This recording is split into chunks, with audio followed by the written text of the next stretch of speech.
Hey there YouTube, I'm Bubbins, and a few weeks ago I took a look at the most valuable Prime Warframes on the PC market.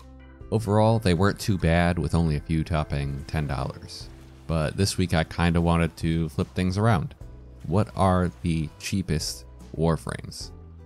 With the game's new Regal Aya system, you can get any temporarily unvaulted frame directly from Digital Extremes for like $20. Now granted, these frames from DE come pre-built and with slots for them, but with even the most expensive frames you're effectively paying double the price. So I decided to take a look at how cheap they can get, and honestly you'd be surprised by how egregious the price difference gets. As per usual, this is assuming you're buying the $10 bundle of platinum for 170 total, 17 platinum $1. This is one of the quote-unquote worst deals you could possibly get, the worst exchange rate. And with that said, the list here starts off at $2.65, which is honestly wild. And while I'm only counting down the 10 cheapest here, it's worth noting that a whopping 16 Prime Warframes cost $3 or less. And honestly, after putting together this list, I found myself wondering why I ever even grind for Prime Warframe parts. Hours of grinding to save $3? I should just be buying them. Anyway, let's dig in. Number 10 is a tie between Quora Prime and Nidus Prime. Despite being really good, Quora isn't vaulted yet, so it's not entirely surprising to see her parts available for a total of 45 platinum. Which is, like I said, $2.65. Nidus Prime, on the other hand, is vaulted and is also an A-tier frame, yet somehow still makes this list. The prices on PC really are super cheap. Jumping up to number 8 is Ivara Prime. Maybe it's the power creep, maybe it's the swathes of really cool frames DE has been releasing lately, but I honestly expected Ivara Prime to be much more expensive. She's only slightly cheaper at about 43 platinum, or $2.52, and at that price point I am half tempted to go buy her right now. Number 7 is another tie between Nidus Prime and Atlas Prime. Among all of the Warframes down here in the bottom 10, I expected Atlas to be the cheapest.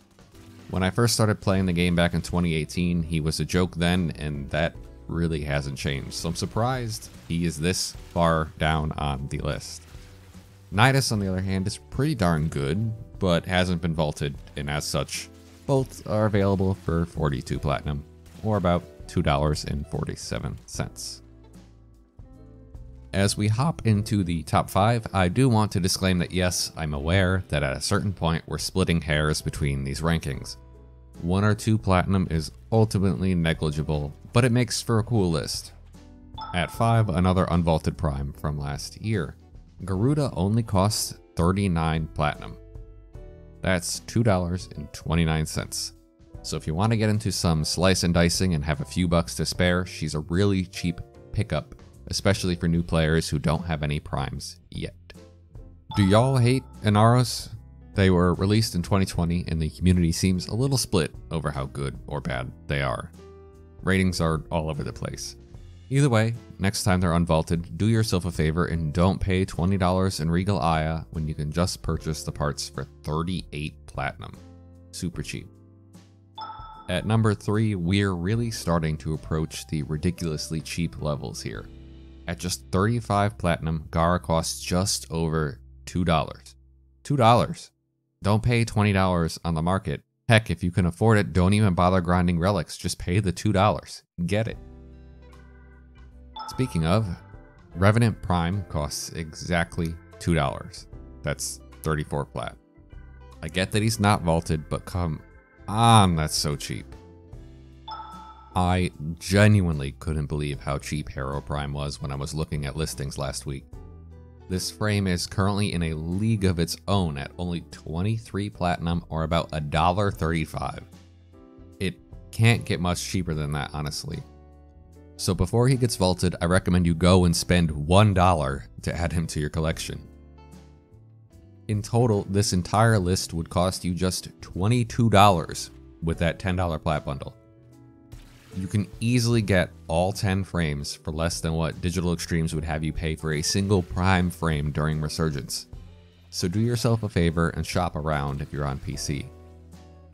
If you're on consoles, you're probably used to Warframes going for much higher prices, which might make you wince a bit imagining how much all of this would cost.